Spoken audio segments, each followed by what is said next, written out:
Hi, everyone. I apologize. We did have forums that were occurring at the same time, so I'm sorry. We're kind of going through both.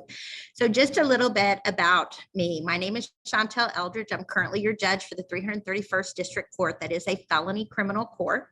I'm just finishing up my first term and I'm running for re-election for my second term. So during my first term in office, I'd like to say I took the bench on January 1st of 2019. And during my first year on the bench, I took the lowest performing felony court here in Travis County and made it the highest performing felony court in Travis County. Now, what does that mean? That means that we brought the parties together, got the discovery completed, got the parties to a place where they knew whether the case was appropriate for a dismissal, whether it was appropriate for a plea, or whether it needed to be tried. And if it needed to be tried, then we tried those cases. The day that I took the bench, I was given a 22-page docket of people who had been sitting in jail, sometimes for years, waiting for their day in court. So we rolled up our sleeves and we got to work on all of those cases. And by the end of that first year, my docket of in custody cases were down to 11. That includes all of the new cases that are filed on a daily basis, as well as the 22 pages that we started with.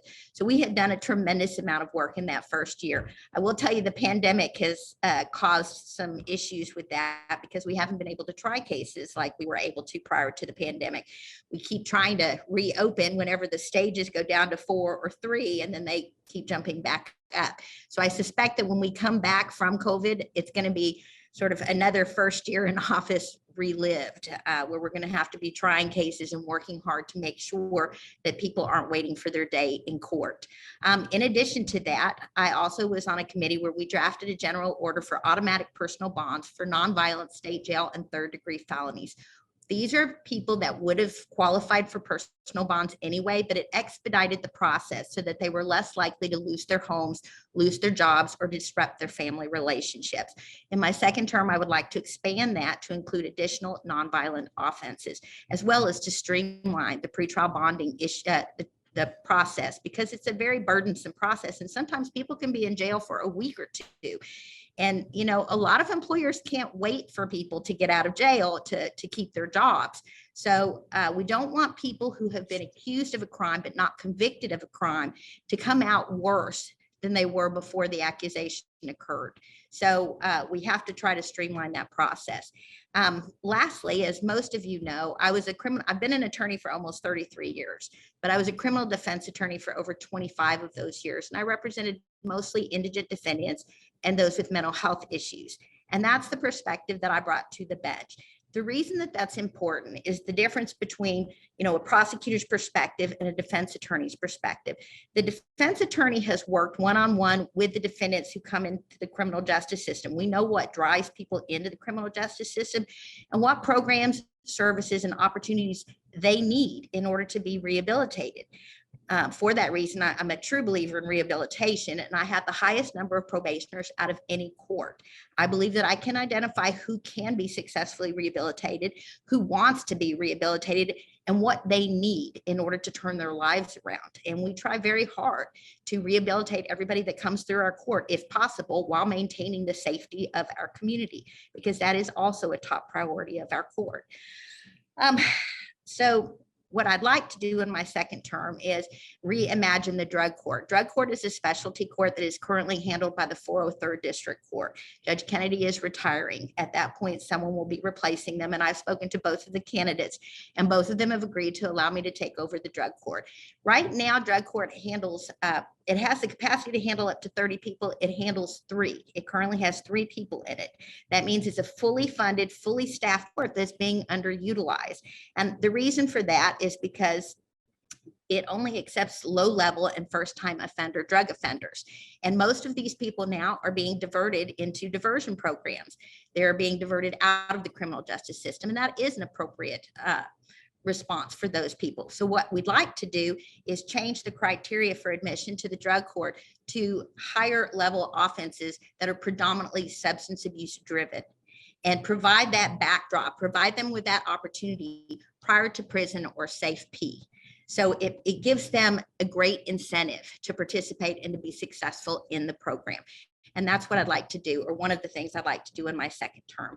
A little bit about myself. I was raised by a single mother. My mother was a naturalized citizen from Tunisia, North Africa. She met my dad during World War II when the American Allies came and liberated Tunisia from the Nazis. I am the only Jewish court judge on the criminal side. My dad was in the Air Force. He passed away when I was 5. I have 2 siblings, or I had 2 siblings, an older sister. She passed in 1994 from injuries she sustained from an arson fire. Her case is still an open homicide investigation in Tennessee. So after my sister's death, my mom wore black for years, not just months or weeks, but for years after my sister died, because we were never able to obtain closure for her. So when I talk about efficiency, I don't talk about unjust efficiency and just pushing people through the process, because I know how important it is to get it right. But I believe that closure is important for both sides, for a victim to be able to deal with the trauma and begin to heal, for a defendant to be able to deal with the anxiety of having the potential prison sentence hanging over their heads, so that they can, get jobs, move on, start planning for their lives. So for me, efficiency is important. Does that mean that I don't have compassion? The fact that I try to rehabilitate everybody who comes through my court shows that I have compassion for each and every one of those individuals and try to help them with whatever it is that brought them into the criminal justice system. So I see that I have 2 minutes or so. So questions? Yes, you do have some questions. This is a quickie from Jack Alford. It doesn't look like there's any Republicans running for this court. Is that true? Yes, that's correct. Okay. Judge Eldridge from Doug Mellon. If you could change one thing that would move the court system toward criminal justice reform, what would that be? If I could change one thing, well, I think Travis County does a great job of diverting the most people that it can out of the criminal justice system and providing them with services and opportunities to help them, especially when it comes to substance abuse and mental health. If I could do one thing that would be within my power, it would be to help people with mental health issues stay on medication so that they don't go off their medication, become unstable, and end up back in the criminal justice system. Because I saw that revolving door over and over again when I was a criminal defense attorney, and I see it still as a judge. Is, people feel better, they're on their medication, they're stable, their life is going well, and they think, well, I don't need to take my medication anymore. So they stop taking their medication, and the next thing you know, they're back in the criminal justice system. So if I could do one thing, that would be it. We do have one final question, if you can get it in. How do you address the problem of defendants with mental health issues? Okay, so I was just talking about that. We have diversion. We have a mental health docket. So we do have diversion programs specifically for that. It depends on the nature of the case, and the case has to be accepted because it has to be mental health driven, not driven by any other factors.